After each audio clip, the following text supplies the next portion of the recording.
Buenos días con todos, ¿cómo les va? ¿Me escuchan? Buenos días, Inge. Sí, sí, se escucha. Bueno, veo que a una buena parte de ustedes sí les conozco. Para los que no, bueno, mi nombre es Guillermo Flores y normalmente doy materias relacionadas al área de hidráulica. Ahora he estado con la sanitaria también. Entonces, de lo que veo, sí, a la mayoría me parece que les conozco. Y vamos a empezar con la lista para ver cuántos somos y quiénes nomás están. Tengo, según la lista, 32 estudiantes. Ahí está Jaime Álvarez Presente, Inge. y Diana Álvarez, Presente, ingeniero. José Arturo, Presente, Inge. Sandrino Brito, Presente, Inge. Santiago Díaz Presente, Inge. y Ilian Spin, Presente, Inge. Carlos Galarza, Cristina García, Presente, Inge. Lisbeth Godoy, Presente, Inge. Pablo González, Presente, Inge. Luis Gordillo, Presente. Valeria Jaramillo, Presente. Ariel Lara, Presente. Jonathan Macías, Presente. Nicolás Mafla, Presente, Inge. Shaden Mora, Presente, Inge. Sebastián Novoa, Presente, Inge.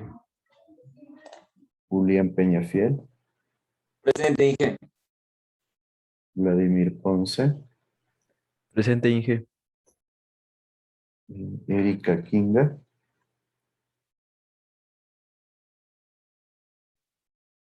Santiago Romero, Presente. Lenin Salazar, Presente, Inge.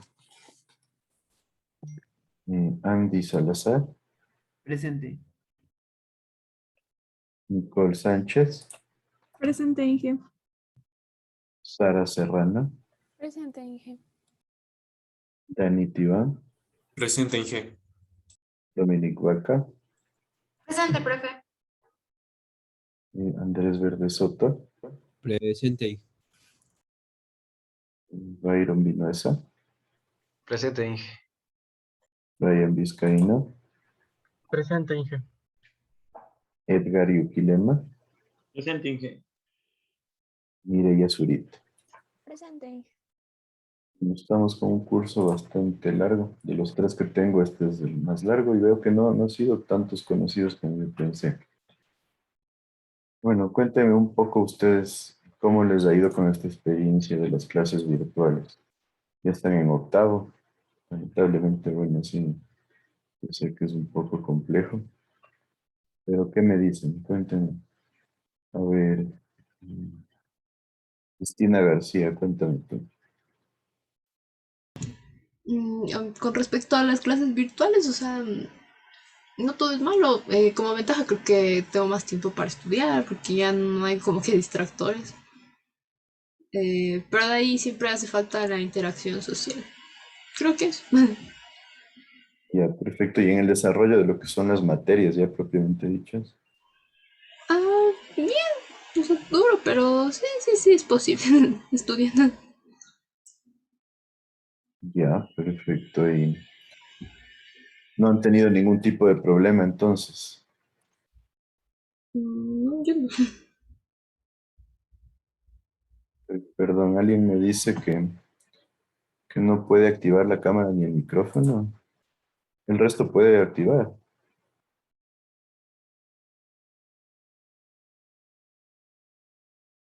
Dice Carlos.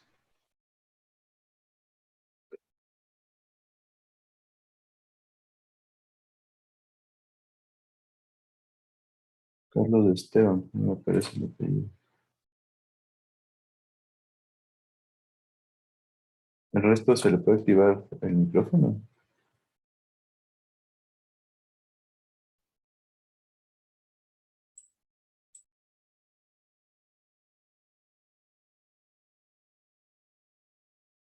¿Qué me dices? Sebastián Verde Soto, por ejemplo, ¿se le puede activar el micrófono? Sí, sí, Inge, sí puede.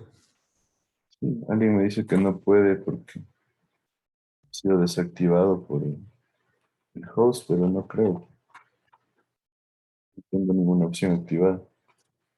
Entonces, Carlos, revísale, por favor.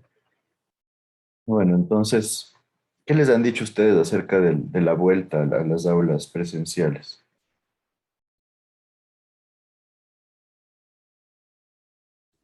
Hasta ahora no nos han dicho nada. Nada de ningún tipo de información. Según me decían, les iban a dar la oportunidad a algunos de volver de una manera parcial, no sé cómo, pero parcial a las aulas virtuales, a las aulas presenciales, perdón. O sea, de lo que supe para los cursos donde tienen laboratorios tipo laboratorio de hormigones, laboratorio de suelos, para ese tipo de materias, van a ser paulatinamente un regreso semipresencial. Pero, por ejemplo, para nosotros ya no, porque creo que nosotros ya no tenemos materias de laboratorio de aquí. Ah, ya. Bueno, sí, hay realmente hay un montón de dudas respecto a eso. Parece bien que estén bastante ya habituados, que estén hasta cierto punto a gusto con lo que son las clases virtuales. Y como les digo, no les conozco a muchos. Yo pensé que les conocía un porcentaje más alto, pero bueno, vamos viendo cómo se desarrolla. Esta materia para ustedes es en tarea 3, tienen la antigua malla. Entonces, por un lado es una ventaja porque yo creo que sí fue un error haber quitado centrales hidroeléctricas de la malla porque era una materia en la que yo creo que nosotros generábamos una convergencia entre un montón de temas que venían a lo largo de toda la carrera. Por ejemplo, se le daba un enfoque importante a la hidrología, a la hidráulica aplicada y ciertos conceptos que también se ven en la sanitaria 3.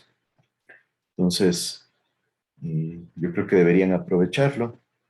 No sé el siguiente semestre quién les toque el profesor, tal vez sea Carlos Luis Nava, en donde les recomiendo, tiene bastante conocimiento, pueden preguntar bastante y aprovechar, porque sí veo que para la nueva malla se vuelve una limitante. Entonces, un poco acerca de la materia, nosotros este semestre vamos a enfocarnos en lo que es eh, diseños de sistemas de agua potable y alcantarillado. Es una temática bastante larga, entonces a ciertos momentos nos toca acelerar un poco por el hecho de que suele quedarse corto el semestre. Entonces, mm, la idea es que ustedes vayan ganando todos los conceptos posibles y en función de todos los conocimientos que ya tienen, puedan ir generando ya un resultado que les permita estar al tanto de cómo se podría generar un diseño. Entonces, voy a hablar un poco más acerca de la materia. Nuestra materia va a estar compuesta por 4 unidades, de donde la primera es una unidad introductoria en donde tratamos ciertos aspectos generales, especialmente enfocados a lo que es la parte de normativa aquí en el país. Después tenemos la unidad 2, en donde es la unidad más larga que vamos a manejar en todo el semestre. Y probablemente nos vayamos hasta un poco más de la mitad del semestre en esta unidad. Es el diseño de sistemas de agua potable. Aquí tenemos un montón de aspectos que hay que considerar, entonces por eso se vuelve una unidad bastante larga. Y después pasamos a la unidad 3, que también es considerablemente larga, en donde hablamos de sistemas de alcantarillado, ¿sí?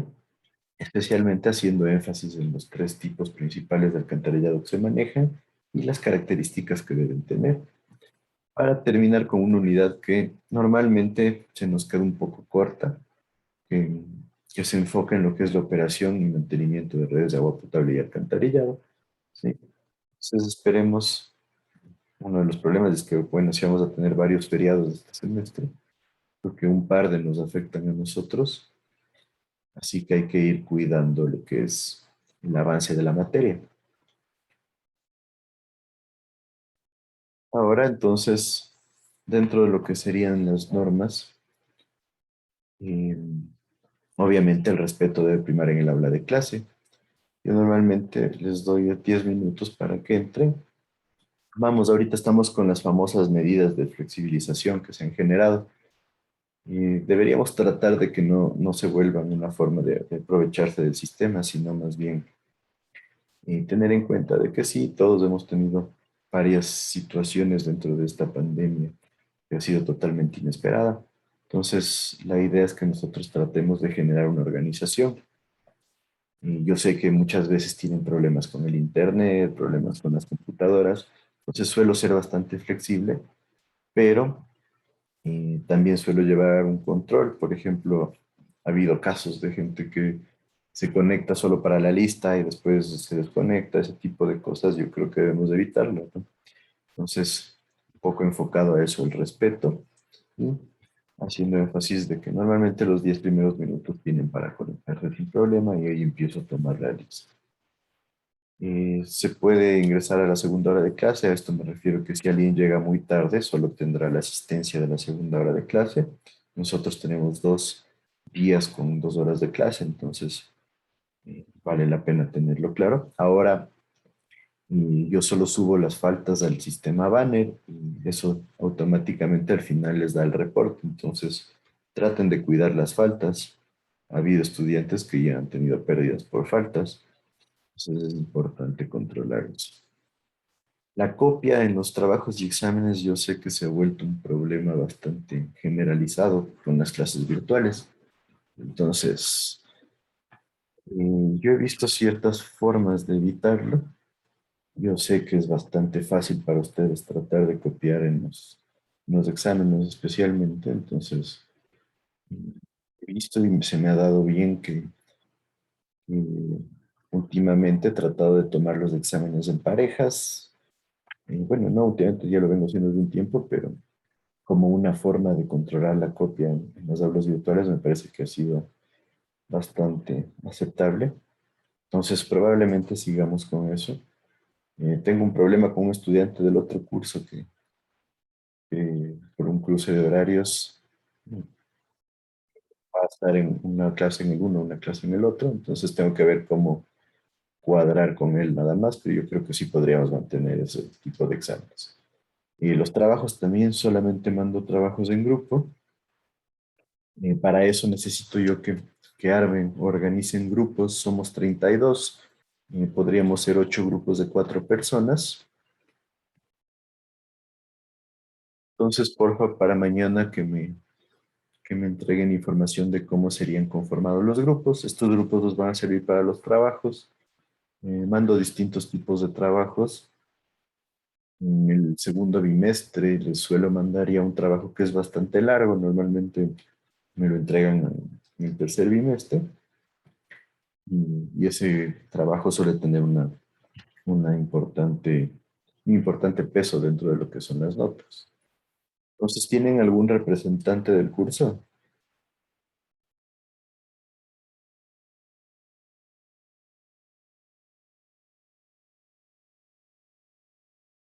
¿Quién se va a hacer cargo? Porque sí necesito que alguien sea el que me mande la información.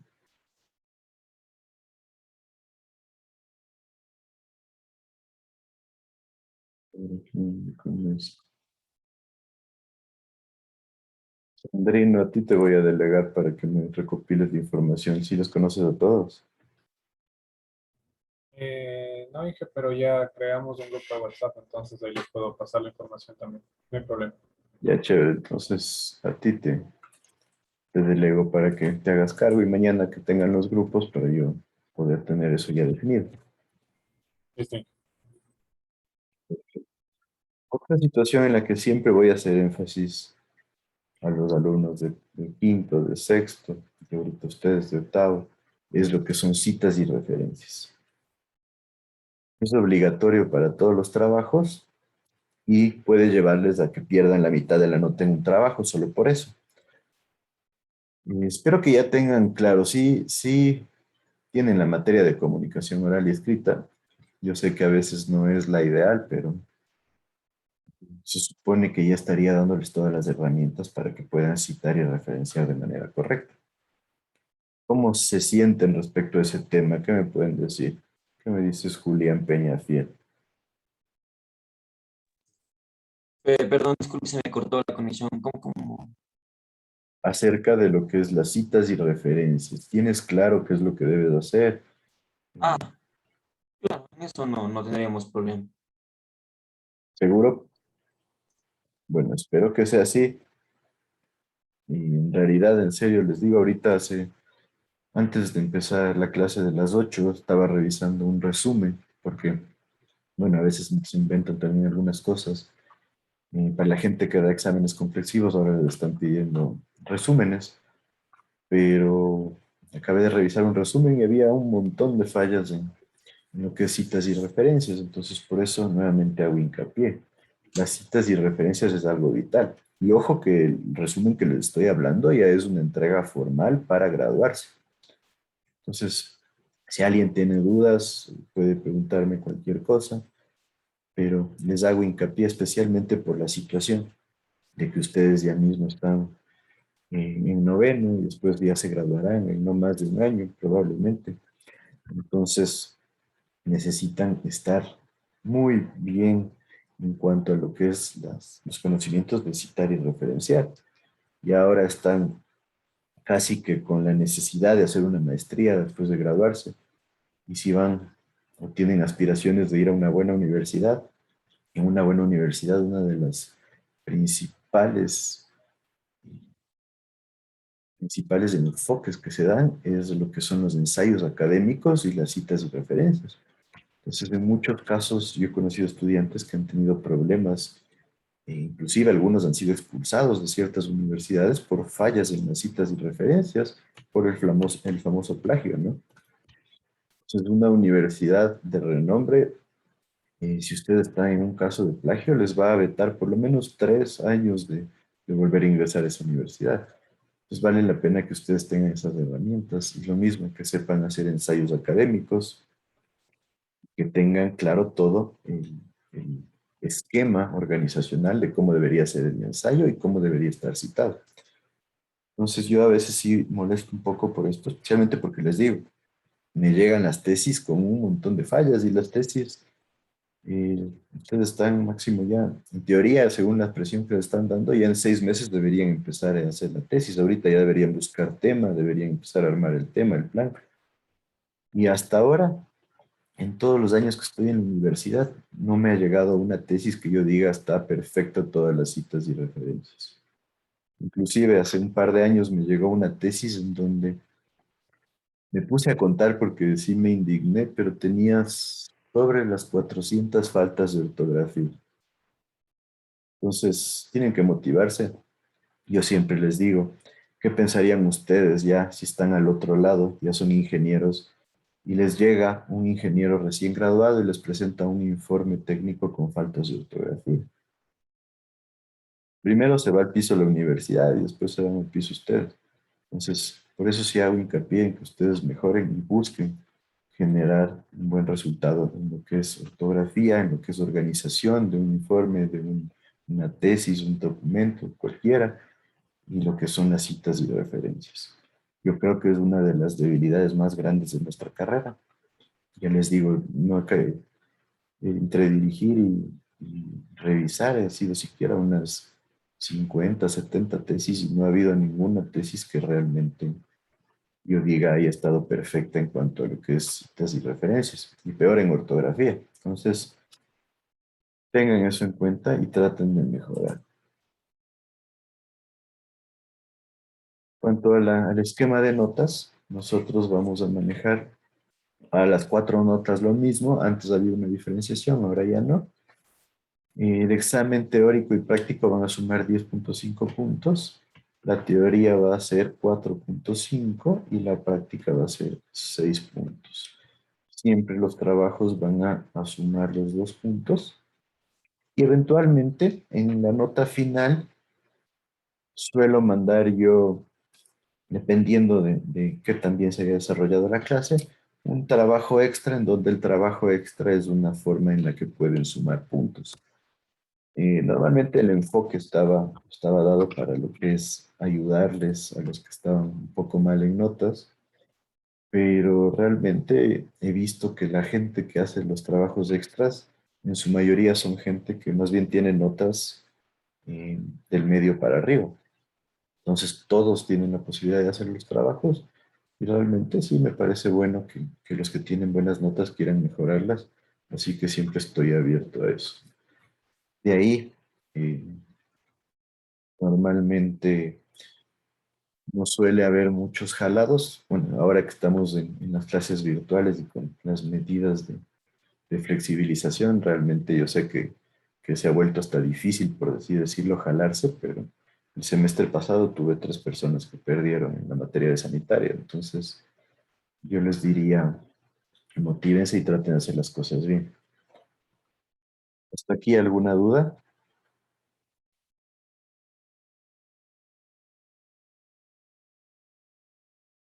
¿Todo claro? Dentro de los trabajos que les mande, eh, normalmente les pido 10 páginas de contenido como algo promedio, y que siempre les envíen los trabajos también a los otros grupos para que todo el mundo tenga toda la información. Siempre, por favor, incluir al menos un video, ¿sí? Puede ser el link a un video, pueden editar ustedes un video, tiene que ser algo interesante relacionado al tema del trabajo, o también un esquema gráfico que detalle el funcionamiento del sistema, un esquema gráfico que nos ayude a entender de forma más visual qué es lo que están ustedes indicando. Las referencias y las citas nuevamente es importantísimo. Esta parte de acá, yo la tomo como algo importante porque nosotros estamos ya, bueno, nos van diciendo eso hace 3 años, pero estamos en el proceso ya de que nuestra facultad se acredite ante las autoridades. No sabemos qué va a pasar con el nuevo cambio de gobierno, va a haber un cambio a la ley de educación superior, pero debemos de estar preparados. Y cuando se hizo la evaluación de la facultad, uno de los principales elementos débiles que presentamos fue que los estudiantes no acceden a las bibliotecas de la universidad. Entonces, yo les pido que siempre en todos los trabajos incluyan por lo menos una fuente bibliográfica de la materia, ¿sí? Y lo ideal es que se metan a las bibliotecas de la universidad. Entonces, inclusive dentro del aula virtual les he colocado links para los libros que están virtuales, ¿sí? Y un detalle de la bibliografía, de tal manera que ustedes puedan identificarla y utilizarla. Entonces trato siempre de motivarles a que hagamos esto porque es una forma de apoyar a la facultad, de que mejoren los números de la facultad y de esta manera nosotros podamos tener un mejor resultado cuando nos toque hacer ya nuestra acreditación. Entonces, yo creo que es difícil que ustedes sean los encargados de la acreditación por toda la situación de la pandemia, pero eventualmente cualquier rato nos dicen desde el CEACES que ya estamos a las puertas de acreditar la facultad y en ese caso nos tocará tener toda la información preparada. Entonces tratemos de apoyar a la facultad. Y de ahí siempre trato de hacer una discusión que a veces se va un poco larga, otras veces corta, en donde ustedes expongan qué es lo que hicieron en el trabajo y normalmente tendrá una calificación grupal parte de la nota de trabajos. Y como les dije, la penalidad de no cumplir especialmente estos 3 ítems es del 50% del valor del trabajo. Entonces vale la pena que se motiven y que traten de siempre incluir estos tres componentes. Entonces esto queda en las primeras diapositivas que tienen, así que espero que lo utilice. Cuanto a las tutorías, ya me imagino que todos las tienen claras. En teoría, las tutorías no deberían ser obligatorias, se pueden realizar de manera individual o grupal. Este semestre no nos han dado indicaciones generales acerca de las tutorías, pero lo que nos dijeron el anterior semestre fue que por lo menos deberíamos tener una tutoría grupal cada bimestre.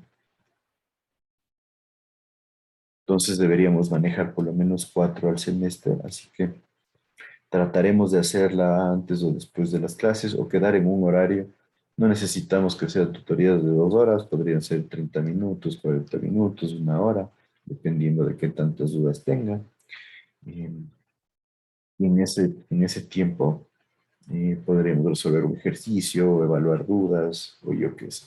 Entonces vamos a tratar de mantener estas 4 que nos han solicitado, pero si alguien quiere tener tutorías aparte, ha habido una gran diversidad. Algunos me las han pedido por vía telefónica, con otros me dicen podemos conversar por WhatsApp, otros me piden reuniones de Zoom. No ha habido problema, hasta ahora al menos, así que estoy abierto a todo.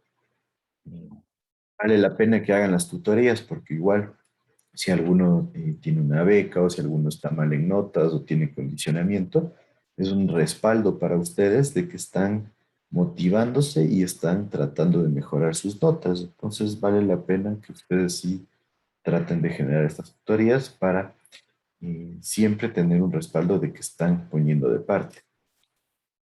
Y bueno, siempre vamos a tratar de resolver las dudas y originalmente, cuando alguien tenía menos del 60%, se hablaba de una obligatoriedad, entre comillas.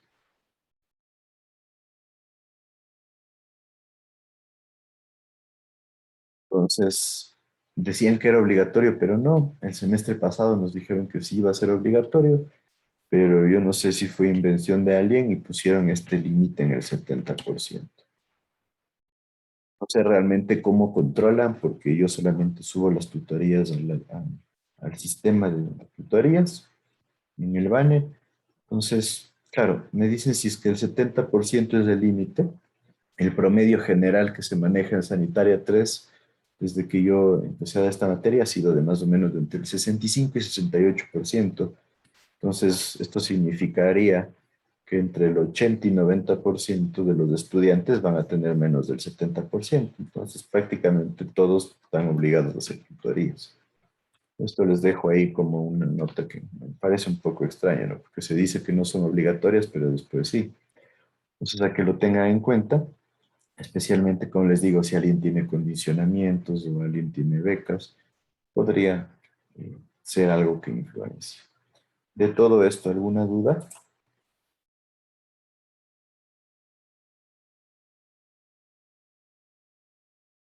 Bueno, los exámenes vamos a tratarlo de hacer el viernes porque yo tengo las 2 clases de Sanitaria 3. Entonces, el día viernes tengo clase con los 2 paralelos. El uno tiene de 7 a 9 y el otro de 9 a 11. Entonces, me parece que sería el tiempo ideal para los exámenes. Entonces, el primer examen me parece que estaría estipulado para el viernes 3 de septiembre, porque si les tomo el viernes 10, déjenme revisar. Si les tomo el viernes 10, me quedo con demasiado poco tiempo para calificar. Eso sí me preocupa.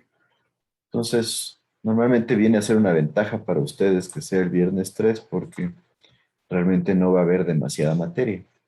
Entonces, me parece que podemos dejarle ahí como viernes 3 de septiembre entre los 2 cursos. El segundo examen es el que me preocupa un poco. Y está puesto como martes. Yo sé que como ustedes no tengo clases los martes. Lo que sucede es que es el viernes 8 de octubre es feriado. Entonces ahí se me complica un poco porque las notas van hasta el 22. Entonces yo creo que este va a tener que ser el viernes 15 por esta situación. Esta fecha de examen tengo que conversarla con el otro paralelo igual. Me parece que de manera tentativa va a quedar como viernes 15, especialmente debido al feriado del 8 de octubre. El tercer examen será el viernes 5 de noviembre y el examen final yo prefiero tomarlo antes de la semana de exámenes por lo mismo. eh, Realmente es una complicación calificar los exámenes en los últimos días, así que prefiero que sea el viernes 3 de diciembre. Entonces será el viernes en el horario de clases. Realmente en el anterior semestre tuve el mismo horario del viernes de 7 a 9 y 9 a 11 y fue bastante fácil desarrollarlo porque lo único que hicimos fue empezar con un curso antes y el otro empieza inmediatamente cuando cabe el segundo. Entonces tengo que revisar igual su horario porque si puedo generar una convergencia entre los dos cursos, pues sería lo mejor. ¿Y ustedes tienen clases los viernes de 7 a 9?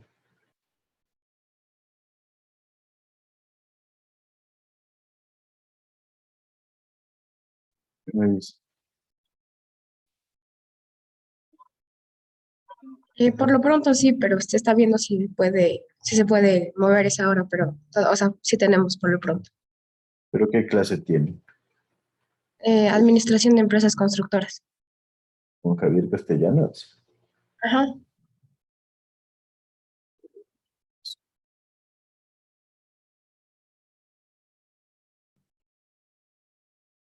Bien. ¿Y a qué horario le piensan mover? Javier iba a tratar de que tengamos el miércoles como que las horas seguidas, o sea, de 5 de la tarde a 8 de la noche. Si es que le Claro. aprobaba la facultad, si es que le aprobaba la facultad, el viernes ya no tendremos clases, pero si no, sí tenemos el viernes a las 7. Ya, sí, justo ahorita estoy viendo.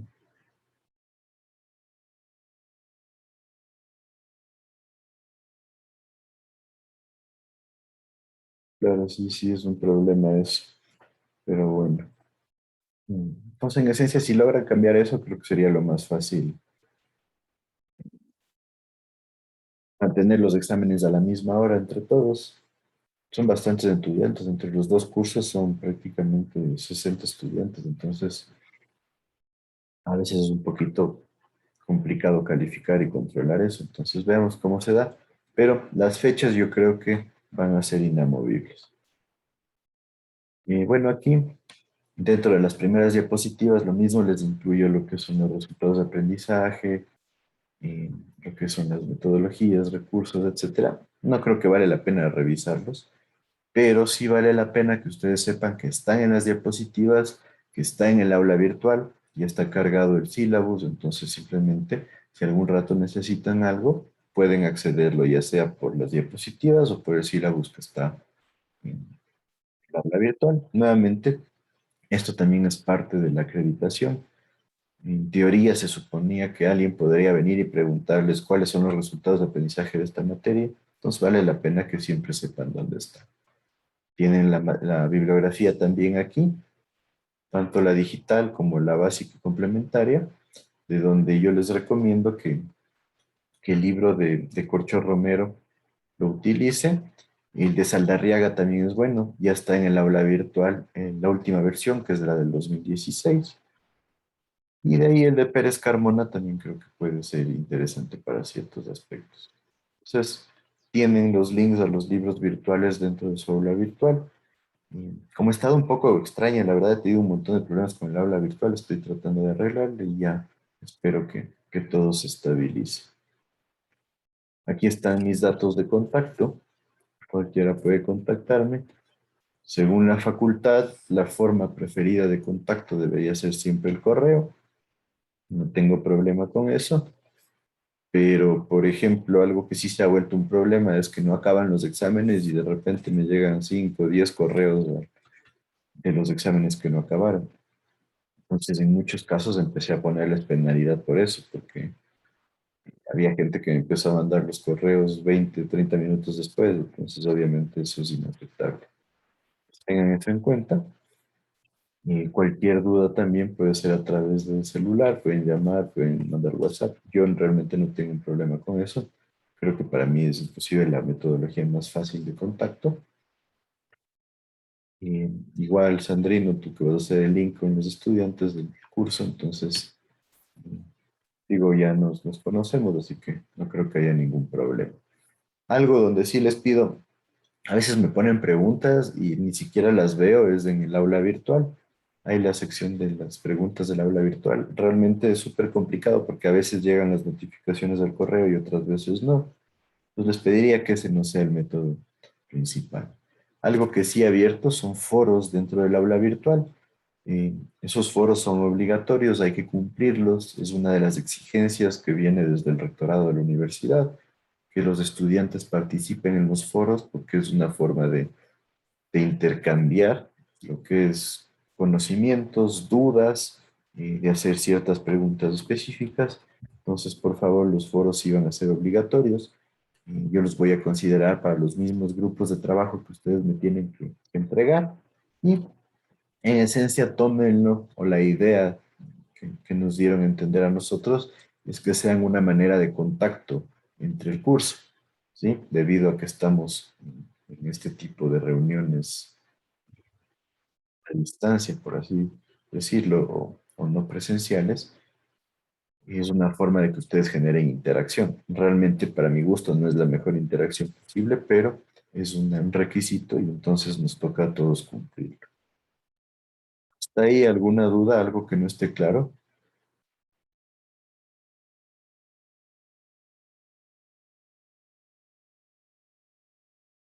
¿Qué me dice?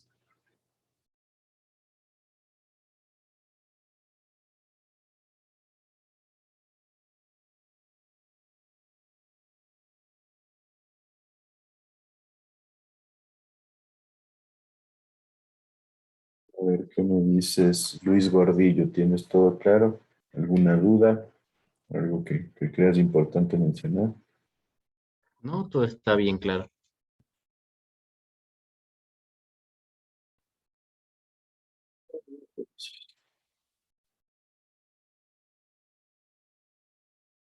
Entonces vamos a pasar un poco para avanzar. Siempre prefiero tratar de avanzar esto un poco más rápido, porque yo sé que es un poquito tedioso, pero es parte de los componentes de la materia y tenemos que verlo. Entonces yo trato de hacerlo lo más rápido y enfocándonos a las cosas principales. Entonces vamos a empezar la materia con su parte introductoria enfocada a lo que es el marco legal que rige lo que es la sanitaria dentro del país. Entonces tenemos varias normativas de donde yo diría que la que más impulsó la parte normativa dentro del país es la Constitución de la República. ¿Alguien recuerda qué pasó con la Constitución que se volvió bastante famoso, bastante conocida, salía en las noticias como que fue un cambio importante? ¿Alguien recuerda?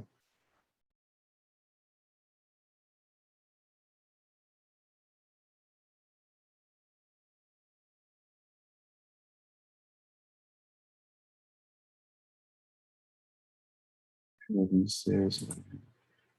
Elian Spin. Pues un cambio, pues no recuerdo. ¿No recuerdas qué pasó? Hace más o menos 13 años, ¿no? No, la verdad. Nos metió un poquito en el radar del mundo fue que nosotros generamos al agua como un derecho.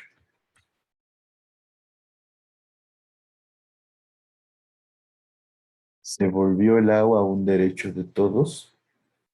Todo el mundo tiene un derecho al agua, es un derecho irrenunciable, imprescriptible, etcétera, etcétera. Pues eso nos puso en el radar porque en esencia eso significa que toda la población debería tener acceso al agua. Y a un agua de calidad, un agua con buena cantidad, etcétera, etcétera. Ya vamos a irlo revisando. Y por otro lado, también se le genera derechos a la naturaleza. Entonces, como se generaron derechos para la naturaleza, eso motivó a que haya un cuidado de la naturaleza. Ya un poco en la práctica no se lo ha hecho hasta ahora, pero ya vamos a irlo revisando. Después, la principal ley que nosotros vamos a manejar dentro de lo que es la sanitaria y la hidráulica, podemos decir también, es la ley de recursos hídricos, usos y aprovechamiento del agua.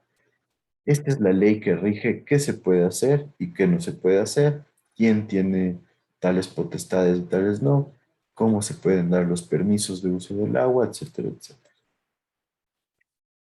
Se generó un reglamento para la aplicación de la Ley Orgánica de Recursos en el 2015 y después tenemos la Ley de Gestión Ambiental, que es más antigua, del 2004, en donde se habla un poco más del componente ambiental. La idea realmente me parece a mí que fue reforzar esta ley con los derechos de la naturaleza en la Constitución. Y finalmente nosotros tenemos la normativa de viabilidad técnica, que son las normas INEN, que es el Código Ecuatoriano de la Construcción o la norma ecuatoriana de la construcción.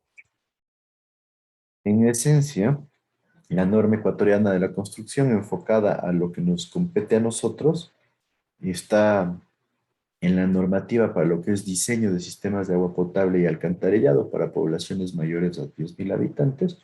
Entonces, es la que va rigiendo ya en el país desde 1993. Es bastante antigua la norma. Muchos han pedido que se la actualice, pero hay que tener mucho cuidado. Realmente a veces nosotros queremos tomar normativas europeas o normativas norteamericanas como guía, pero en cuanto a la calidad del agua, por ejemplo, es bastante complicado. Nosotros no tenemos un buen sistema de distribución de agua, no tenemos un buen sistema de tratamiento de agua. Entonces, llegar a cumplir normativas extranjeras podría volverse un problema. Por ejemplo, en mucha normativa europea está totalmente prohibido el uso del cloro para desinfección de agua. ¿Por qué creen que pasa eso?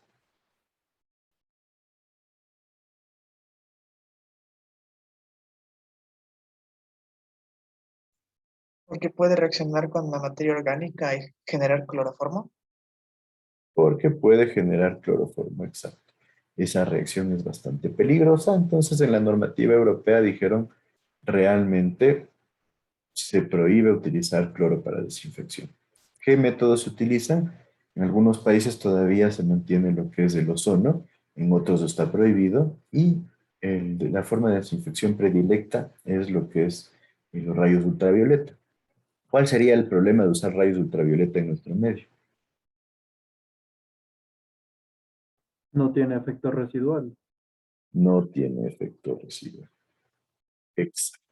Entonces, ¿qué sucede? Nosotros tenemos un sistema en donde las fugas son pan de cada día, ¿no? O sea, ustedes van por una calle y empiezan a ver que hay un afloramiento de agua, eso es una fuga. Entonces, eso se vuelve un punto de contaminación. Entonces, se puede contaminar el agua de manera generalizada. Entonces, eso motiva que aquí en el Ecuador sí se siga usando el cloro. Entonces, no tenemos un sistema totalmente confiable como para aplicar cosas que sí se aplican en otros países. Entonces, es algo que habría que tenerlo muy, muy en cuenta. Se ponen a analizar la mayoría de sistemas de agua potable aquí en el país, están ya sobre el periodo de vida útil con el que fueron diseñados. Entonces, ¿cómo podríamos aplicar normativa extranjera cuando nuestros sistemas están caducos? Entonces, hay que tener mucho cuidado con eso. Entonces, en esencia, un poquito rápidamente la manera principal o el enfoque principal de cada ley. La Constitución, apoyada por la Ley de Recursos Hídricos, enfocaron al agua como un derecho. Entonces, la calidad se vuelve importante, la cantidad también. La Ley de Recursos Hídricos también, como una parte muy fuerte, enfoca en que no se puede privatizar el agua.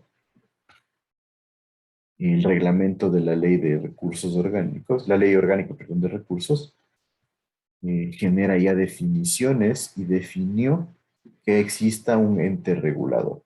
Este ente regulador es la Agencia de Regulación y Control del Agua, ARCA.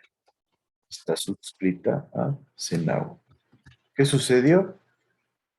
En el gobierno de Lenín Moreno, me parece que fue en el año 2018, 2019, se hizo un decreto para eliminar a CENAGUA. Entonces, CENAGUA hubiera sido eliminado y el Ministerio del Ambiente es el que se iba a hacer cargo de todas las competencias de CENAGUA. ¿Qué pasó? Cuando se hizo el cambio, se les dio 3 meses para para que se elimine ese agua. Han pasado ya 2 años, casi 2 años, y todavía no se ha hecho el cambio. Entonces, realmente yo no sé qué va a pasar, si va a desaparecer Senagua o no, pero en algunos casos Senagua sigue siendo importante. Entonces, es un tema que hay que tenerlo ahí en cuenta. Habrá que ver, realmente yo diría que las competencias de Senagua eran bastante importantes, porque Senagua era la encargada de regularizar el uso del agua. Entonces, me parece que sí hicieron un buen trabajo porque generaron un montón por ejemplo, pasos públicos para acceso al agua, generaron control en lo que es la utilización del agua. Senagua les decía, el caudal de este río es tanto, entonces ustedes pueden utilizar para tal proyecto hasta un límite de tanto. Entonces ya se generaba un control acerca del uso del recurso hídrico. Entonces, yo creo que si es que pasa al control del medio ambiente, hay una buena posibilidad de que se deje de generar un control tan estricto acerca de lo que es la utilización del agua. Entonces, habría que ver qué sucede. Como les digo, está un poco en el aire. No ha habido un cambio legislativo, así que tocaría esperar qué es lo que hace Guillermo Lasso con esta parte legal y normativa. Y finalmente, el Código Ecuatoriano de la Construcción, o Norma Ecuatoriana de la Construcción, que en esencia es una transcripción nada más de lo que tenía el INE antes, genera un aspecto técnico y constructivo que debe ser respetado para el diseño y construcción de los sistemas hídricos y sanitarios. Entonces, ¿qué nos dice la Constitución de la República? Dos puntos principales. El acceso al agua, como les decía, es un derecho humano indispensable para la vida de las personas. Y le daba derechos también y se vuelve el agua un patrimonio nacional que tiene que ser de uso público. Como les digo, esto fue respaldado con la Ley Orgánica de los Recursos, en donde la Ley Orgánica prohíbe que se pueda negociar el agua, en esencia. Nadie puede ser dueño del agua. Eso sí fue una ventaja. Había muchos casos en donde había haciendas gigantescas que tenían cuerpos de agua en su parte interna y realmente eran dueños del recurso. Inclusive, en algunos casos sigue pasando eso. Por ejemplo, hace no mucho más dicho, hay una hacienda en el sector de Pifo, entre Pifo y Puem. Y es una hacienda bastante grande en donde hay un cuerpo de agua. Y cuando esta hacienda necesita generar los abrevaderos para ganadería, cierran el paso del agua. Entonces prácticamente se adueñan del cuerpo de agua. Entonces ese tipo de cosas suceden todavía. Imagínense, esto es aquí en pleno Quito. Entonces en las zonas rurales es mucho peor. Pero de alguna forma sí se ha ido mejorando esta situación.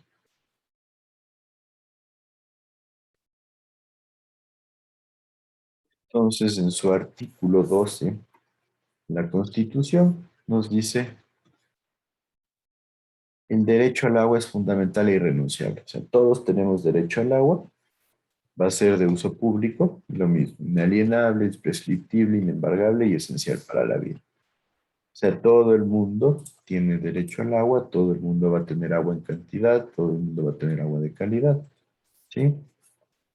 Va a ser un recurso de uso público, no se va a privatizar el agua bajo ninguna circunstancia, y los encargados del manejo de los sistemas de agua van a ser personas jurídicas, ojo, estatales. En esencia, esto nos significa empresas públicas o gobiernos autónomos descentralizados, y por otro lado, comunidades. En esencia, nos dice que en zonas donde no haya un específico gobierno autónomo o empresa pública que se va a encargar, las comunidades pueden encargarse de lo que es el manejo del agua. Entonces, parecería todo muy maravilloso, pero ¿qué me dicen ustedes? ¿Creen que se ha logrado ese objetivo de que el agua sea un recurso, un derecho dentro de la población?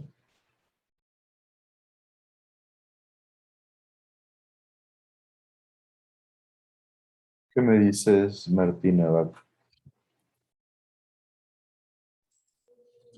Bueno, yo creo que no del todo.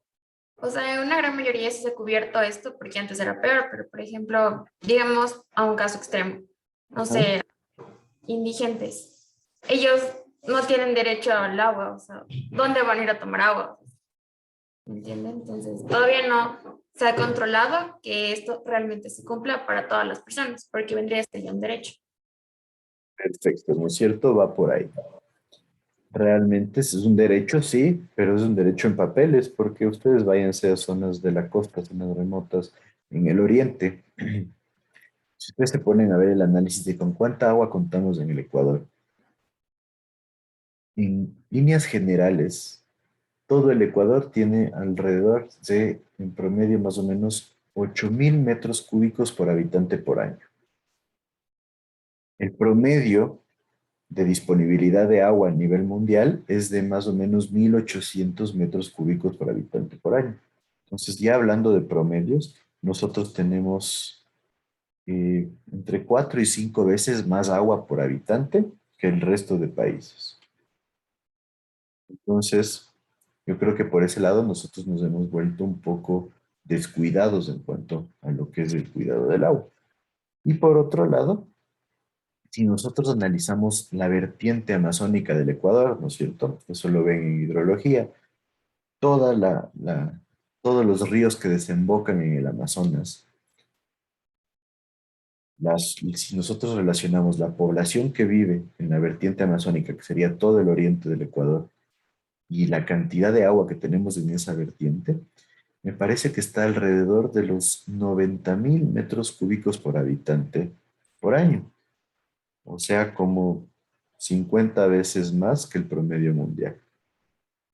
Y ustedes se van a zonas rurales del lago Agrio y hay un montón de poblaciones que no tienen acceso directo al agua potable. Entonces, realmente, para mi gusto, podemos decir que tiramos una ley en donde todo parece maravilloso.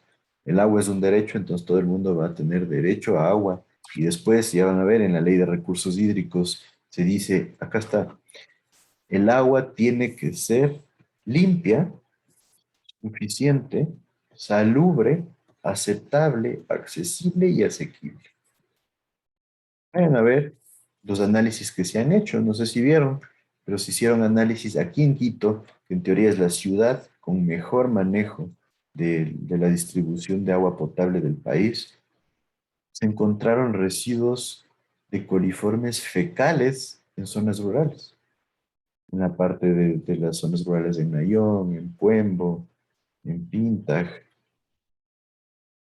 Entonces, ¿qué podemos esperar en el resto de poblaciones? Entonces, por un lado, tenemos una ley que de una forma muy bonita nos dice, todo el mundo va a tener agua. Por otro lado, viene la ley orgánica y nos dice, esa agua va a ser en todo lado limpia, suficiente, salubre, aceptable, asequible y accesible. Pero limpia, ni siquiera en Quito, les diría yo. Suficiente, tenemos un montón de problemas. Ya les digo, zonas rurales en todo el país están rodeadas de agua y no tienen acceso a agua potable. Salubre, va de la mano con el agua limpia. Aceptable, yo les diría lo mismo. Accesible, realmente. Vamos a Durán. ¿Qué pasa en Durán? Cada 3 meses les cortan el agua. Y es una de las ciudades más importantes, diría, del país. Está al lado de Guayaquil. Tienen una buena cantidad de ingresos municipales. Y asequible, yo diría que asequible sí es. Porque el precio que nosotros manejamos es bastante bajo, realmente, para lo que es el recurso.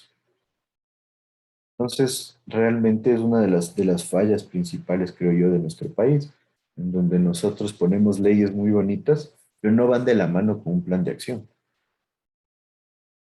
Lo mismo, le damos derechos a la naturaleza, el derecho del agua. Es un recurso nacional. ¿Qué porcentaje de agua se trata, de las aguas servidas se trata aquí en el Ecuador? ¿Tienen alguna idea? ¿No era el 10%? Entre 8 y 10%. Es nada. Por eso la mayoría de ríos están altamente contaminados. Entonces, ¿cómo podemos hablar de que la naturaleza tiene derechos y no ha habido inversiones estatales fuertes enfocadas a lo que es tratamiento de agua? Que es algo de lo más básico. Ustedes se van a otros países, o sea, realmente es de lo más básico posible tratar las aguas servidas. En la mayoría de países ya se tienen planes importantes para lo que es reutilización del agua. Se hablan de lo que es el reciclaje del agua. O sea, todo el agua que utiliza una ciudad va a una planta de tratamiento directamente y después esa se le pone al río donde está la captación y se genera un círculo de consumo. Entonces nosotros sí estamos bastante atrasados en ese caso. Y algún rato tienen la oportunidad de ir a ver un, un embalse para distribución de agua potable en otro país, tal vez en Europa, en Australia, en Estados Unidos, en Canadá, van a ver realmente las diferencias. Hay embalses en donde primero el embalse está totalmente protegido, ¿sí? Mediante un cerramiento, tienen guardianía, se generan mangueras a lo largo del embalse de tal manera que se genere aireación del agua para mejorar lo que es la calidad del agua en la fuente. Y después, las plantas de tratamiento son nítidas. Ustedes vayan aquí, ¿qué sucede en las fuentes principales de Quito? Las fuentes principales vienen de la zona suroriental, que sería la zona de Papayacta, el Parque Nacional Cayambe-Coca, etcétera. Ustedes quieren ir al Parque Nacional Cayambe-Coca, a las lagunas que tenemos nosotros para abastecer el agua a Quito, pueden botar cualquier tipo de basura que nadie se va a dar cuenta. Entonces, desde ahí empieza nuestro cuidado, ¿no? Entonces, peor, no tenemos ningún tipo de tratamiento para el agua potable, para el agua servidas, para las aguas sucias, y realmente se vuelve un problema nacional. Aquí en Quito existe el proyecto famoso de la planta de Vindobona, que es una planta de tratamiento que cuesta $1.000 millones. ¿Realmente vale la pena o creen que con una planta de 1.000 millones se solucionaron todos los problemas de Quito? Para mi gusto, probablemente no, que no podemos solventar todos los problemas con una sola planta. Esto fácilmente nos hubiera servido para hacer 8 plantas de, no sé, $130 millones o algo por el estilo. Y si ustedes se van a ver, la problemática real de Quito es que todo el mundo descarga directamente a los cuerpos de agua. Vayan ustedes en la zona del Valle de los Chillos, al río Pita, al río San Pedro, al río Santa Clara. Todo el mundo tiene sus desfogues directamente hacia el río. Inclusive urbanizaciones enteras tienen sistemas de alcantarillado muy bonitos que van directo al río. Entonces, ¿para qué nos va a servir una sola planta de tratamiento en toda la ciudad? Realmente la contaminación de los ríos va a bajar, sí, pero va a bajar en un 30, 40% exagerado. Ese tipo de soluciones son las que hay que ver, ¿no? Obviamente los intereses políticos por ese lado son bastante influyentes, pero son situaciones que sí debemos cambiar. Me he pasado un poco de las 10, tomémonos unos 7 minutos, 8 minutos para que no se vuelva tan tedioso.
Listo, continuamos, por favor, ¿me siguen?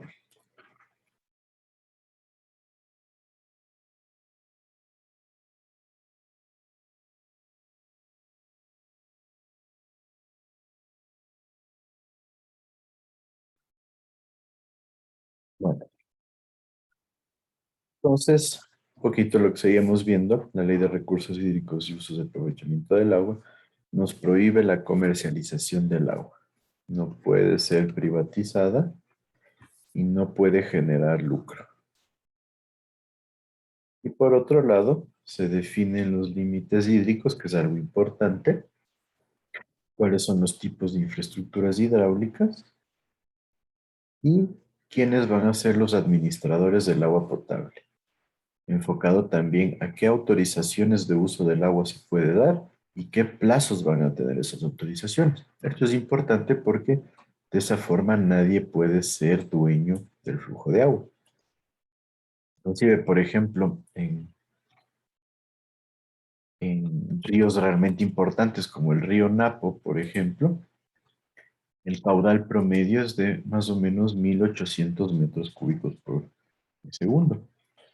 Ahora, el máximo que permite en agua para su utilización era de alrededor de 600. Entonces, también Senagua ponía límites en los cuales nosotros podríamos basarnos para proteger los cuerpos importantes de agua. Entonces, me parece que en ese caso sí se hicieron bastantes avances. El artículo 6, esta ley de los recursos hídricos, nos dice que se prohíbe la privatización del agua. Hace bastante hincapié en esto. No puede ser objeto de ningún acuerdo comercial. Nadie puede ser dueño, no puede haber apropiación o posesión del agua. No se puede delegar al sector privado lo que es la gestión del agua. Esto es importantísimo. Cualquier acuerdo comercial que genere lucro no puede darse.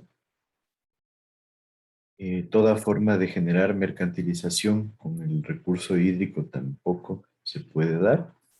No pueden haber acuerdos de cooperación o convenios en los cuales se generen cláusulas donde se afecte la conservación del manejo sustentable del agua. Entonces aquí hablamos ya de sustentabilidad, inclusive la biodiversidad y salud humana, el derecho humano al agua, soberanía alimentaria, derechos humanos y derechos de la naturaleza. Lo mismo, todo muy bonito, pero muy difícil de cumplir. Y nos dice que las autorizaciones perpetuas de uso del recurso hídrico están prohibidas. O sea, nadie va a ser dueño de una cantidad de agua de por vida, sino siempre va a haber un plazo establecido. Nunca plazos definidos. Hay cosas interesantes y hay cosas realmente, yo les diría, difíciles de cumplir. No hubo un plan que respalde todos estos artículos. Lo mismo en función de la gestión de los recursos hídricos, se generó ya un enfoque hacia la responsabilidad de la Autoridad Única del Agua, que va a ser Senagua, ¿no es cierto? Por eso les decía, es un poco complejo decir que se elimine Senagua, porque después pasaría a ser el Ministerio del Ambiente el responsable, pero el Ministerio del Ambiente no le va a dar tanto hincapié como le da Senagua al manejo de este recurso. Entonces, tiene que hacerse una evaluación, una gestión integral acerca del funcionamiento de las cuencas hidrográficas, los cuales deberían estar coordinados con los entes gubernamentales encargados, normalmente los gobiernos autónomos municipales. Nos da una definición de cuenca hidrográfica enfocada a lo que ya todos debemos tener claro, ¿no es cierto? Está delimitada por la línea divisoria, enfocada hacia dónde drenan las aguas superficialmente. Incluye todo lo que son las poblaciones dentro de la cuenca, toda la infraestructura que está dentro de la cuenca, las áreas de conservación, protección, zonas productivas, etc. Entonces ya se genera una aclaración acerca de quién está a cargo de la gestión y qué incluye lo que es el concepto de cuenca hidrográfica. En cuanto a la infraestructura, nos habla acerca de los diferentes tipos de obras o infraestructura hidráulica que manejamos. enfocados a lo que es captación, extracción, almacenamiento, regulación, conducción, control y aprovechamiento de las aguas. Entonces, todo esto está dentro de la parte legislada por esta norma. Toda la infraestructura necesaria para nosotros poder aprovechar el recurso hídrico. ¿No es cierto? Todos debemos tener claros estos tipos de obras, ¿no es cierto? Ya se lo ha visto en hidráulica aplicada. Y lo mismo, lo que es saneamiento, depuración, tratamiento y reutilización de las aguas aprovechadas. Les digo aquí, si tenemos un limitante total, no tenemos un buen desarrollo. Entonces, en esencia, nosotros también deberemos considerar otro tipo de elementos, como por ejemplo los que actúen sobre los cauces de los ríos, y cuando se generen correcciones en las corrientes, las protecciones que se hagan contra inundaciones, las presas, los embalses, los canales, conducciones, todos los elementos que estén relacionados a lo que es el recurso hídrico y su aprovechamiento. Entonces estaríamos hablando de plantas de tratamiento de agua, plantas de tratamiento de aguas servidas, presas, centrales hidroeléctricas, etcétera, etcétera. Nos dice que estas obras sí pueden ser públicas, también privadas y también comunitarias. O sea, sí pueden tener dueño. Un ejemplo de eso es que en muchos casos se están ya generando centrales hidroeléctricas privadas aquí en el Ecuador. Hay grupos de inversionistas fuertes que están construyéndolas. Uno de estos casos es la central Topo, ubicada cerca de Baños. En realidad, tiene puntos a favor y puntos en contra. ¿Qué opinan ustedes respecto a esta factibilidad de que se están construyendo? Inclusive, bueno, hubo un problema, no sé si lo vieron ustedes, pero hace más o menos 2 años y medio, 3 años, colapsó una pequeña central hidroeléctrica que se estaba construyendo igual en la zona cercana a Baños, cuando hubo las inundaciones de Baños. Estaba a punto de inaugurarse la estructura y colapsó el embalse. Entonces fue una pérdida como de 16 o 20 millones de dólares. Entonces hubo un montón de problemas. Y, y al final el diseñador indicó que él utilizó un periodo de retorno de 100 años, aunque la recomendación debe utilizar 300 años, pero la decisión la tomaron los dueños del proyecto. Entonces, ese tipo de situaciones pueden ser bastante complejas. ¿Qué me dicen ustedes acerca de este tipo de aprovechamientos? ¿Han escuchado algo?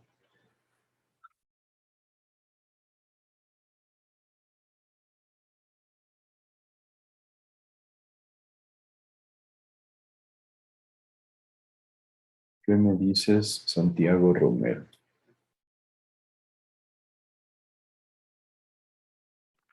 ¿Cuál era la pregunta, Inge? ¿Cómo?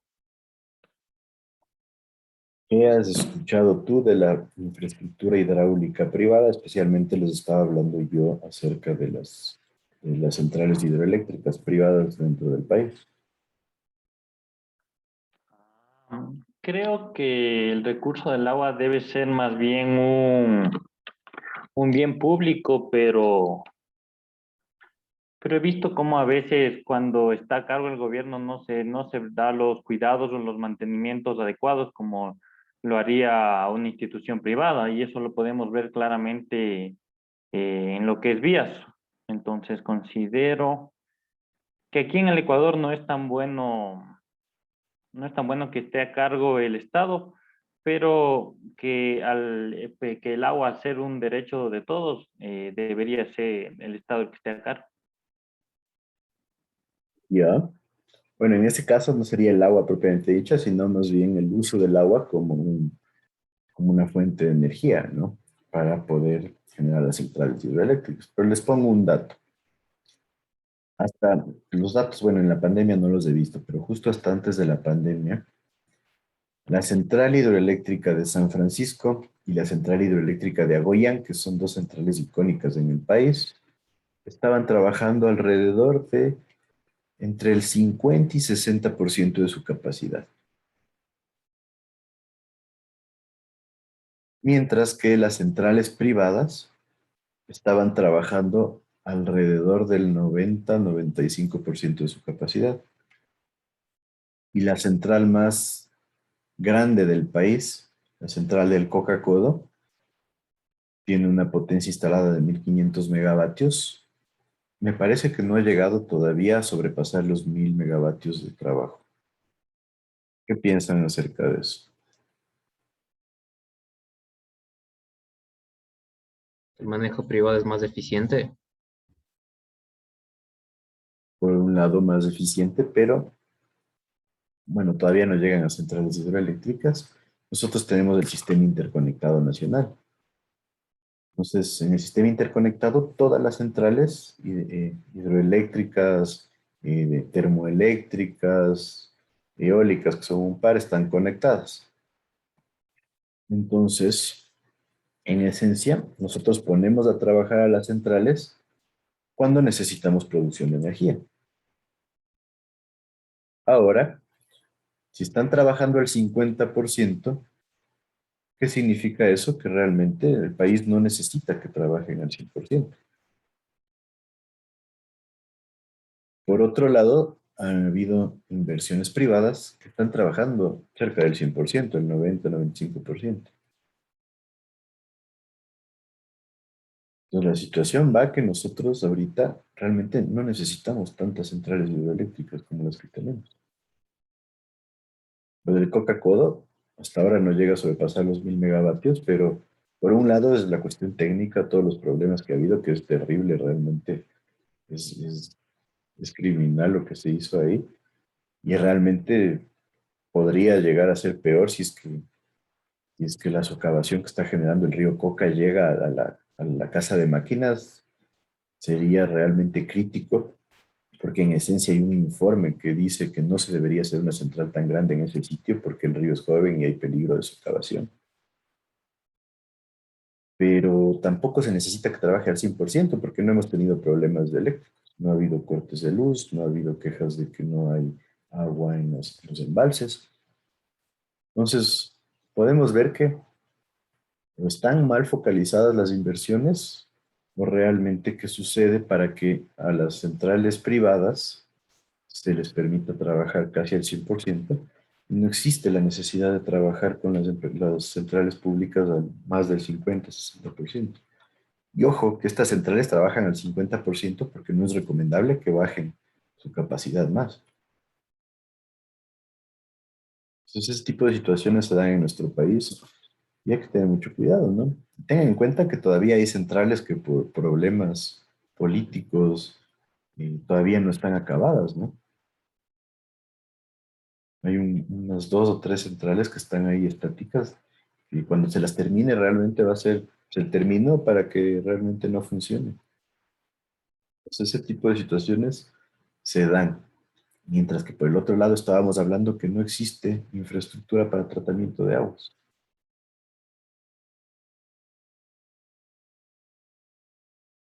Tenemos bastantes miles de millones metidos en electricidad, pero no tenemos plantas de tratamiento.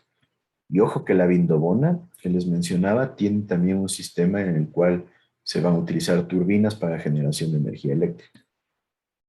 Entonces, realmente hay que ver cuáles eran las motivaciones para todo este tipo de situaciones que se han venido dando. Pasando un poco más del tema, nos dice también en su artículo 37 que la provisión de agua potable va a comprender lo que es captación, tratamiento de agua cruda, almacenamiento, transporte, conducción, impulsión, o sea, cuando se necesita un sistema de bombeo, la distribución, el consumo, ojo, es parte de la provisión de agua potable ver cuánto se consume, recaudar los costos y generar operación y mantenimiento. Entonces, es un sistema holístico en donde la empresa pública, que es la encargada normalmente, o el gobierno autónomo descentralizado, tiene que estar a cargo de todo el proceso. Y nos dice que tiene que haber una certificación de calidad emitida por la Autoridad Nacional de Salud. Ya les mencioné, se hicieron varias pruebas de agua y se encontró coliformes locales en una gran cantidad de los de los sistemas que fueron evaluados. Entonces, crítico, eso es crítico. La gente no confía. Ya no es tan común ver que la gente confíe en los sistemas de abastecimiento de agua potable. La mayoría de gente trata de comprar filtros o trata de generar alguna forma de tratamiento para sus aguas. Inclusive, les pongo un par de casos reales. Una vivienda grande, una vivienda bastante importante en el sector del Valle de los Chillos. Hicimos una evaluación de la calidad del agua y era un agua con un pH demasiado alto. Era un agua que mantenía un montón de sólidos, sólidos flotantes, y realmente el dueño prefirió, se instaló un sistema de tratamiento de agua. Y ya he visto varios casos de ese tipo, por ejemplo en la zona de Tumbaco también. En las viviendas de las urbanizaciones de lujo, todas buscan tener plantas de tratamiento, porque realmente no hay una confianza en lo que es la calidad del agua que se está abasteciendo. Yo recién hice un trabajo en la Embajada de Estados Unidos. Hicimos unas adecuaciones dentro de la cisterna principal. Tienen una cisterna de agua potable de 130 metros cúbicos, es gigantesca.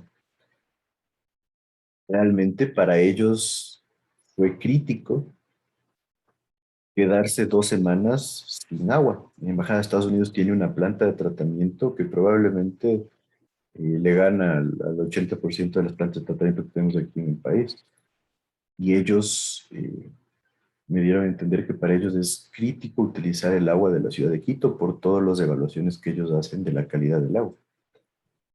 Entonces realmente ahí ellos tienen una planta de tratamiento con un sistema de laboratorio en el cual van testeando el agua que reciben todo el tiempo. Y imagínense qué es lo que nos tomamos a veces, ¿no? Entonces hay que tener bastante cuidado con eso. El saneamiento ambiental en relación con el agua comprende las siguientes actividades. Importante, el alcantarillado sanitario va a tener en cuenta toda la recolección de aguas servidas, la conducción de las mismas, tratamiento y disposición final de las aguas residuales y los derivados del proceso de depuración. Como les digo, muy bonito en papel, pero se trata solo entre el 8 y el 10% del agua del país, del agua servida. Alcantarillado pluvial, en esencia hay que recolectarlo, conducirlo y entregarlo al cuerpo de agua. La mayoría de ciudades aquí en el Ecuador tienen alcantarillado combinado, entonces no podríamos verificar realmente si se cumple esto a gran escala, pero es mucho más fácil, ¿no? Si tenemos un alcantarillado separado, pues simplemente hay que dirigirle a la quebrada más cercana al agua y no hay ningún tipo de problema. Pero aquí vemos que el tratamiento de aguas servidas está dentro de la ley de recursos hídricos, pero no se cumple. Y nos dice que estos sistemas no pueden tener interconexión. Esto es bastante lógico, ¿no? Sí tienen todos claro los tipos de alcantarillado. ¿Qué me dice?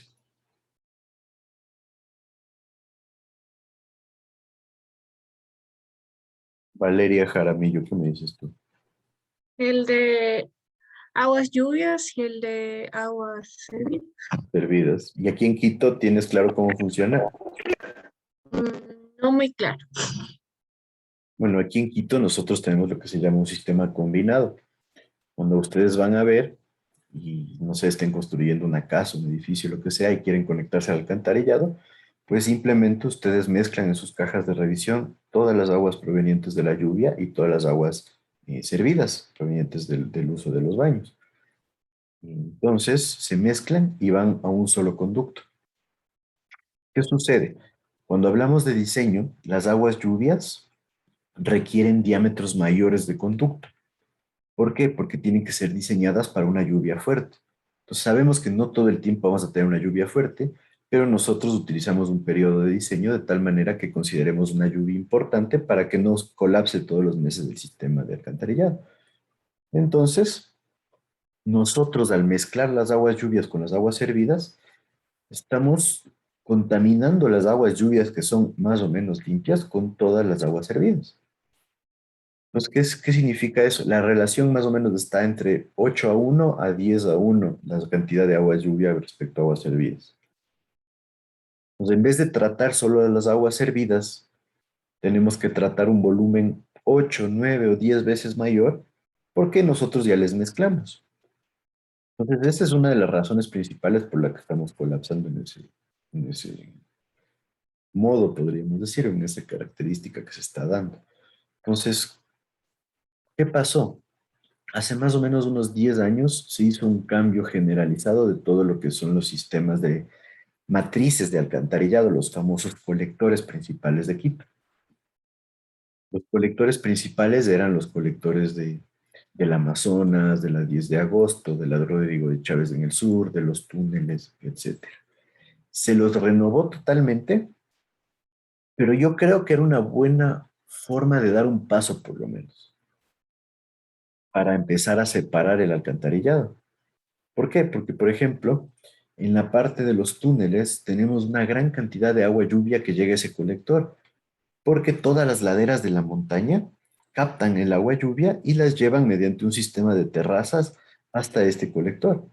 Pero si nosotros hubiéramos hecho un colector separado solo para que esas aguas lluvias terminen en la quebrada, hubiéramos podido reducir el caudal dramáticamente y probablemente se podría haber generado una planta de tratamiento en la zona, por ejemplo, de la Facultad de Educación Física de la Universidad Central para poder generar un avance en ese momento.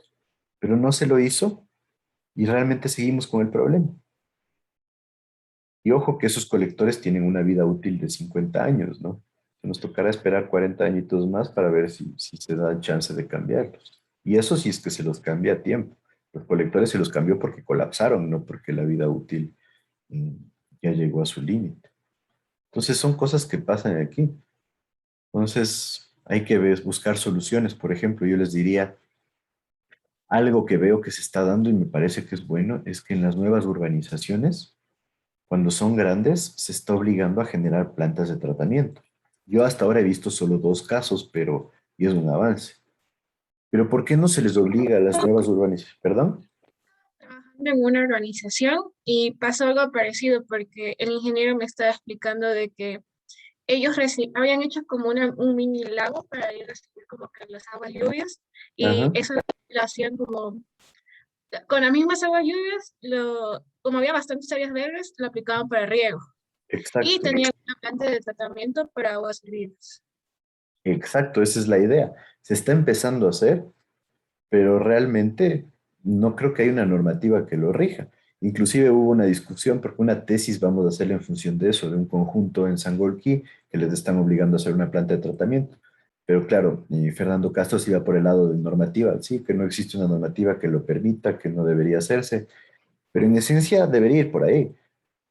Si vamos a hacer un conjunto grande, realmente el constructor podría generar una planta de tratamiento que va a ser pequeña, no va a ser tan costosa y se le podría incentivar con algún tipo de premisa que el municipio le pueda dar, pero que él se encargue de la construcción de la planta de tratamiento para mejorar la calidad del agua. ¿Y por qué no que dentro del conjunto se separe lo que es alcantarillado pluvial y alcantarillado sanitario, para que las aguas lluvias vayan directo a una quebrada cerca, por ejemplo, o se lo utilicen, como menciona Valeria, para riego? Se puede hacer una cisterna y generar ese sistema para un riego dentro de un conjunto, para las zonas de áreas verdes. Inclusive justo ayer estaba conversando de un proyecto que quieren hacer en las faldas del Ilaló y quieren utilizar como una medida de mitigación una pequeña captación para generar riego y al otro lado de la montaña hay ciertas comunidades que podrían aprovechar ese riego. Entonces, están las posibilidades ahí. Y obviamente nosotros podríamos decir, sí, se disminuye la cantidad de agua que va a ir directo al río sucia. Se puede generar tratamiento en menor escala y una planta pequeña podrá costar unos 5, 6 mil, 7 mil dólares. Si es un conjunto de 40 casas, de 30 casas, realmente no va a influenciar demasiado. Entonces, ese tipo de soluciones yo creo que hay que irles dando la oportunidad para poder ya aplicarlas y realmente que generen un beneficio para la ciudad. Bueno, continuando, porque me falta un par de diapositivas para igualarle al otro curso. Dentro de esta ley también nosotros tenemos la definición de las juntas administradoras, que van a ser las que encargadas de gestionar el recurso hídrico, y van a ser organizaciones comunitarias siempre sin fines de lucro, no puede haber lucro en lo que es manejo del agua, y ellos van a prestar el servicio de agua potable. Tienen que tener eficiencia económica, sostenibilidad del recurso hídrico, calidad en los servicios y equidad en el reparto del agua. Todo esto realmente ustedes deben tenerlo claro. Cuando hablamos de comunidades es un poco complejo, pero ya es un paso que hay una regularización. Entonces, en agua estaba encargado de esto y realmente sí se hacía bastante socialización, se hacía bastante tipo de campañas para que se maneje de manera adecuada el recurso hídrico en las comunidades. Entonces, todos los procesos para crear las juntas administradoras, siempre por la Autoridad Única del Agua, Senagua, hasta hace un par de años, ahora realmente no sé qué va a pasar, así que hay que esperar un poco. Y cuando nosotros tenemos gobierno autónomo, municipal o empresa pública que preste el servicio, nosotros no podemos generar las comunidades o las administradoras de agua potable y saneamiento. Entonces, en esencia, solo se permite que haya estas juntas de administradoras cuando nosotros no tenemos un gobierno autónomo que esté en la capacidad de hacerse cargo. Esto es bastante importante porque en algunos casos las comunidades quieren hacerse cargo de todo el recurso y no les permiten debido a este punto, en donde en teoría debería ser mejor porque el gobierno autónomo descentralizado va a tener mucha mayor capacidad técnica y capacidad económica para poder generar la inversión. Ojo, eso desde un punto de vista teórico, ya en la realidad sí hay ciertas situaciones que influencian eso. Después, en el artículo 57 nos habla del derecho humano al agua, lo mismo. Todas las personas deberían disponer de agua limpia, todo lo que ya hemos hablado, que tengamos un sistema en donde haya buena cantidad, buena calidad y buena cobertura, también se cumple a medias. Y en algunos casos ni siquiera a medias. Entonces, no hubo un plan que respalde todo esto. Entonces, ese sí es un problema, como les digo y repito, en el país a veces las leyes se hacen sin ton ni son. Y ese es uno de los principales problemas porque no nos da una garantía, ¿no? Capaz que mañana aparece una ley que dice todo el mundo tiene que tener planta de tratamiento en su casa y ahí sí todo el mundo invertir en tratar el agua. Entonces no tenemos ese tipo de seguridades. A veces se inventan del estómago leyes y eso se puede volver un problema. Y el derecho humano al agua es fundamental e irrenunciable. Nuevamente, nadie puede ser privado o excluida o despojada del derecho al agua.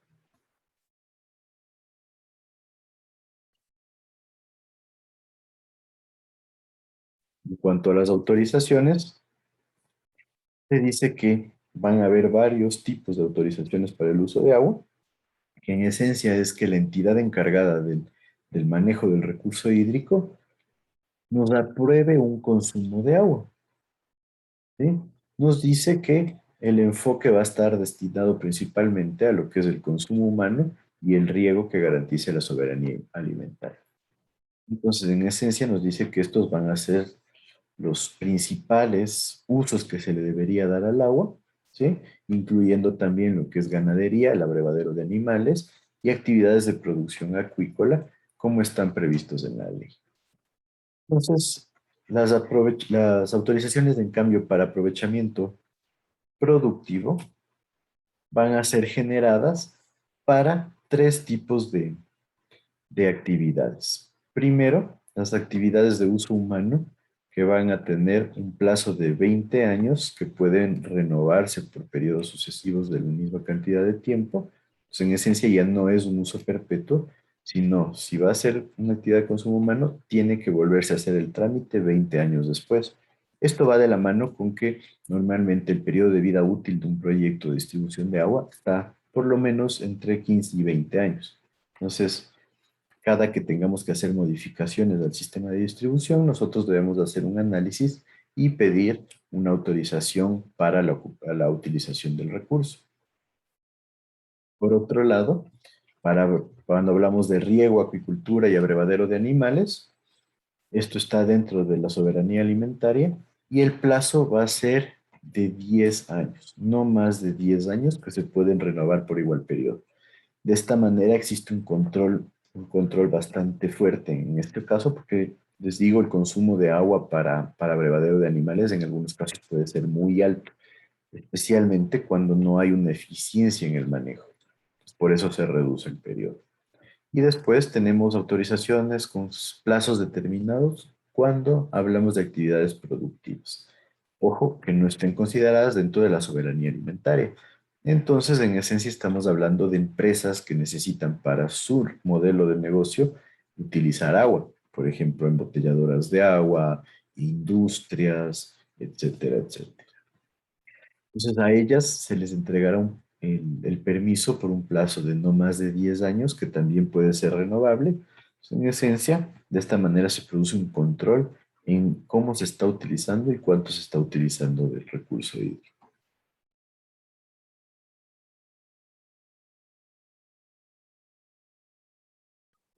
De ahí tenemos el reglamento para la Ley Orgánica de Recursos, que en esencia se enfoca en definir ciertos términos específicamente incluidos dentro de la ley orgánica.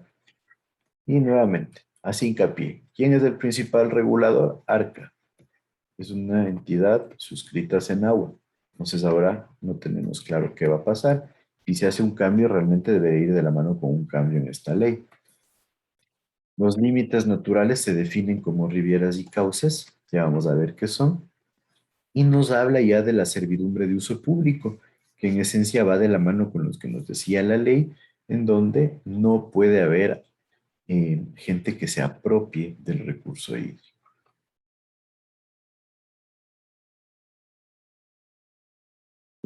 Bueno, voy a terminar con esta diapositiva, en donde en el artículo 8 nos habla de las atribuciones generales y la agencia de regulación. Nuevamente se menciona específicamente esta agencia.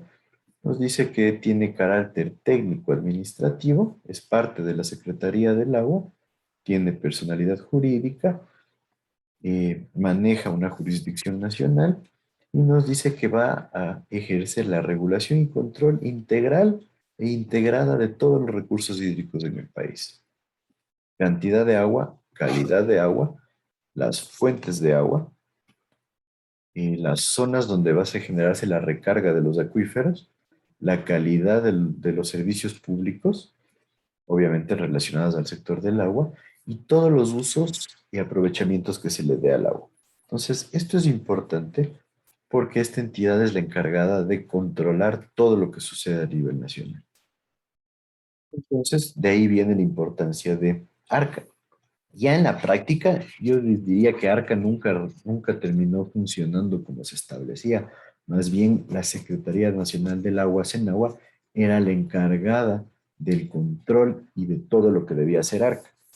Entonces, ARCA nunca creció como debía, pero Senagua sí, y Senagua estaba encargada de todo el manejo. Ahora, si es que desaparece Senagua, habría que ver realmente cómo se produce este manejo. Como les digo, es un tema bastante crítico, por eso es que he hecho hincapié. ¿Hasta aquí alguien alguna duda, comentario, pregunta?